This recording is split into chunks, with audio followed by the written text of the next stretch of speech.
नमस्कार, मैं हूं अवनीश धमदर्शी और आप देख रहे हैं एसटी इंडिया न्यूज। इस खबर के प्रायोजक हैं बीएन चिल्ड्रेन हाई स्कूल, अराजी तिवारा करखिया, अंबेडकर चौक, सिंहीगढ़, आजमगढ़। आजमगढ़ जिले के कप्तानगंज थाना अंतर्गत धंधारी गांव में एक दिल दहला देने वाले मामला सामने आया था, जहां कलयुगी बेटे ने अपने माता पिता सहित 14 वर्षीय छोटी बहन की कुल्हाड़ी से मारकर निर्मम हत्या कर दी थी, जिसके बाद इलाके में एक कोहराम मच गया था। मौके पर पहुंची पुलिस व डॉग स्क्वाड टीम द्वारा लगातार निरीक्षण कर पता लगाया गया था कि माता पिता व बहन की हत्या करने वाला उनका पुत्र व भाई राजन सिंह ही निकला। आजमगढ़ एसपी ने घटना का अनावरण करते हुए 3 टीम गठित की थी, जो लगातार राजन सिंह के दबिश दे रही थी, जिसका नतीजा आज पुलिस मुठभेड़ में घायल हुआ Rajan Singh.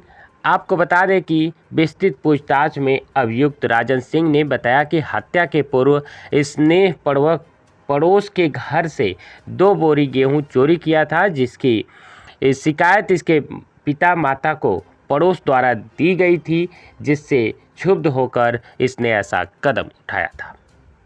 Bureau report, ST India news. 16 अप्रैल 2023 को थाना कप्तानगंज अंतर्गत धंधारी गांव में एक ही परिवार के 3 लोगों की हत्या के संबंध में थाना कप्तानगंज पर एफआईआर नंबर 93/23 धारा 302 आईपीसी पंजीकृत किया गया था। घटनास्थल निरीक्षण और अनुसंधान से यह स्थापित हुआ था कि इस घटना में अभियुक्त राजन सिंह के द्वारा अपने पिता माता व 14 वर्षीय बहन की कुल्हाड़ी से हमला कर हत्या कारित की गई थी। इसकी गिरफ्तारी के लिए मेरे द्वारा 3 टीमें गठित की गई थी। आज 20/21 अप्रैल रात्रि में लगभग 12:15 बजे पुलिस मुठभेड़ के दौरान इस अभियुक्त राजन सिंह को गिरफ्तार किया गया है। इस दौरान इसके दाहिने पैर में गोली लगी है। उपचार के लिए इसको अस्पताल भेजा गया, जहां वर्तमान में इसकी स्थिति सामान्य बनी हुई है। इसके पास से घटना में प्रयुक्त कुल्हाड़ी, स्वयं व अपने पिता के 2 मोबाइल, 2700 रुपया एवं घटना के समय पहने हुए लोअर, टी-शर्ट और चप्पल बरामद हुए हैं। साथ साथ इसके पास से एक प्लास्टिक बोतल में पेट्रोल बरामद हुआ है, जिसका इस्तेमाल ये अपने जो कपड़े थे उनको जलाने के लिए इस्तेमाल करने वाला था। ये भी इसके पास से बरामद किया गया है। इससे 2 टीमों के द्वारा विस्तृत पूछताछ की जा रही है। अभी तक की पूछताछ से तथ्य प्रकाश में आए हैं कि 15 अप्रैल को इसी के गांव के एक व्यक्ति के यहाँ 2 बोरी गेहूं चोरी इसने किया था, जिसके संबंध में जब इसके पिताजी को शिकायत की गई, इसके पिताजी के द्वारा माँ के द्वारा इसको डांटा गया। इससे क्षुब्ध होकर इसने रात में लगभग 2:30 से 3 के बीच में उठा और 2 कुल्हाड़ी जो इसके घर पे ऑलरेडी रखी हुई थी उनको उठाया। एक कुल्हाड़ी से अपने पिताजी के सर पे कई बार वार किया। तब तक इसकी माताजी जग गई और इनके बीच में संघर्ष हुआ। इनकी माताजी ने इससे कुल्हाड़ी छीनने का प्रयास किया। उसके बाद इसने अपनी माताजी को भी दूसरी कुल्हाड़ी से कई बार उनकी गर्दन पे वार करके हत्या कर दी। और जो इसकी बहन थी, छोटी बहन, 14 वर्षीय छोटी बहन थी, जब वो खेत की तरफ भागने लगी तो उसको भी इसने कुल्हाड़ी से मार के गले पे कुल्हाड़ी से वार करके हत्या। इसके बाद इसने कपड़े बदल कर जो खून से सने हुए कपड़े थे उनको एक बैग में रखा और जो कुल्हाड़ी इसने इस्तेमाल की थी वो भी बैग में रखी। अपने पिताजी के मोबाइल, माताजी की मोबाइल और अपने पिताजी की जेब से 6500 रुपया निकालकर अपने पास रख लिया। इसके पास एक कट्टा और कारतूस भी था जो इसने बैग में रखा। इस सारे सामान को इसने जाके गन्ने के खेत में छिपा दिया।